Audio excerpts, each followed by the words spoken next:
So, hello guys, my name is Devanshu Bhardwaj and I am a paramedical student at Amrita Institute of Medical Science. तो आज basically हम कुछ disease के ऊपर बात करने जा रहे हैं आई से रिलेटेड। सो आई से रिलेटेड लाइक रिफ्रैक्टिव एरर्स के बारे में। रिफ्रैक्टिव एरर्स में आज हम चार चीज़ों को कवर करेंगे। पहला है मायोपिया, दूसरा है हाइपरमेट्रोपिया, तीसरा है एस्टिग्मेटिज्म एंड चौथा है प्रेसबायोपिया।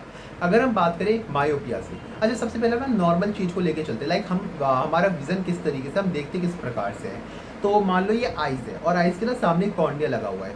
तो जब लाइट रे आती है जिसमें से 70% लाइट रे जो है रिफ्रैक्ट हो जाती है।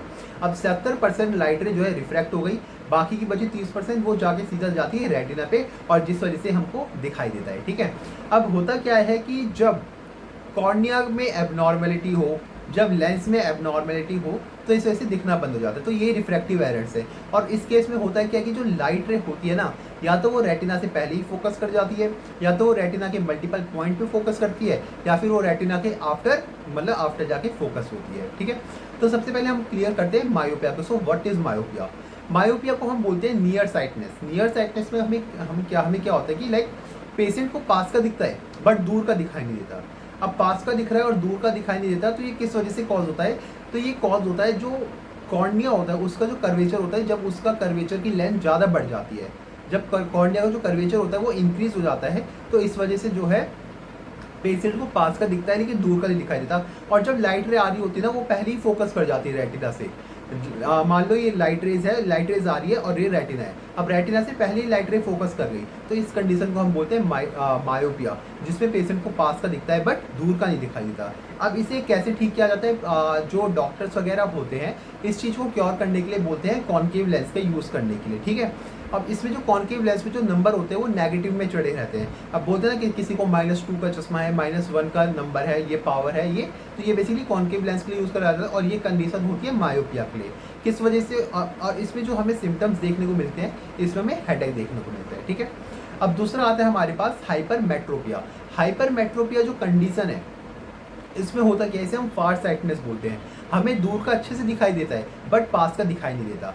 तो दूर का दिख रहा है और पास का नहीं दिख रहा, किस वजह से हो रहा है? जो आई का जो कॉर्निया है उसको जो कर्वेचर है वो डिक्रीज हो रहा है, वो कम हो गया उसका जो कर्वेचर है, तो ये इस वजह से कॉज होता है। अब इसमें होता क्या कि मान लो ये लाइट रे आ रही है और एक रेटिना है, तो लाइट रे जो है रेटिना पे पॉइंट फोकस नहीं करती, रेटिना के बाद फोकस करती है, रेटिना के आफ्टर फोकस, उसके पीछे फोकस कर रही है। तो इस वजह से ये हाइपरमेट्रोपिया जो है ये कंडीशन कॉज होती है।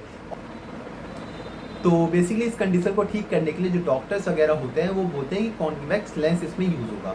अच्छा, इसमें जो पावर चढ़ती है ना, बेसिकली वो पॉजिटिव वाली पावर चढ़ती है, लाइक +1, +2, +3। अब अच्छा, ये भी नहीं कि कोई सा भी नंबर का चढ़ा दे। लाइट जो है कितनी दूरी पे फोकस कर रही है, रेटिना के बाद लाइट कितनी दूरी पे फोकस कर रही है, उस बेस पे जो है उस पावर का चश्मा बेसिकली उस पेशेंट को दिया जाता है। तो ये थे हाइपरमेट्रोपिया के बारे में। अब हम बात करते हैं एस्टिग्मेटिज्म की। एस्टिग्मेटिज्म की अगर मैं बात करूँ तो ये बेसिकली एक ऐसी कंडीशन है जिसमें जो कॉर्निया का जो इसमें जो बेसिकली जो कॉर्निया है उसमें एबनॉर्मेलिटी आ जाना। एबनॉर्मेलिटी आ जाना मतलब उसका शेप चेंज हो जाना, उसका साइज चेंज हो जाना, जिस वजह से लाइट जो है सही से फोकस नहीं हो पाती। अब लाइट सही से फोकस नहीं हो रही तो फोकस वो कहाँ होगी?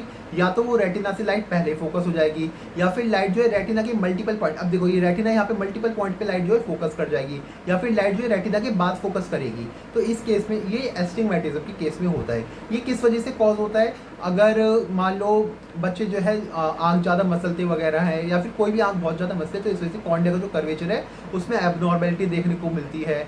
और अगर किसी की ड्राई आइज वगैरह होती है तो इस केस में जो है ये एस्टिग्मेटिज्म देखने को मिलता है। और इस केस में जो लेंस वगैरह वो यूज़ होता है वो स्फेरिकल और सिलेंड्रिकल लेंस यूज़ हम इस केस में करते हैं। अच्छा, अगर हम चौथे केस की बात करें तो चौथा आता है हमारे पास प्रेसबायोपिया। प्रेसबायोपिया बेसिकली एक एज रिलेटेड प्रॉब्लम होती है। इस एज रिलेटेड प्रॉब्लम में होता क्या है कि जो लेंस होता है हमारी आइज में, उसकी जो फोकस करने की कैपेसिटी होती है, या फिर कह लो इलास्टिसिटी होती है, वो एकदम खत्म हो जाती है, लॉस्ट हो जाती है। तो जिस वजह से वो किसी भी लाइट रे को सही से फोकस नहीं कर पाता, तो इसमें इंसान ना तो दूर का और ना ही पास का सही ढंग से देख पाता है। तो इसको ठीक करने के लिए बेसिकली बाईफोकल लेंस का हम यूज़ करते हैं। बाईफोकल लेंस क्या होता है? जिसमें मेजर, मान लो ये लेंस है, इसमें मेजर पार्ट जो होगा वो होगा कॉन्केव लेंस, और जो माइनर पार्ट होगा वो होगा convex lens. Major part concave lens जो है वो दूर की चीज़ें देखने को बनाए, और माइनर पार्ट कॉन्वेक्स लेंस जो है वो पास की चीज़ें देखने के लिए बनाए। तो आज की वीडियो में बस इतना ही। Thank you.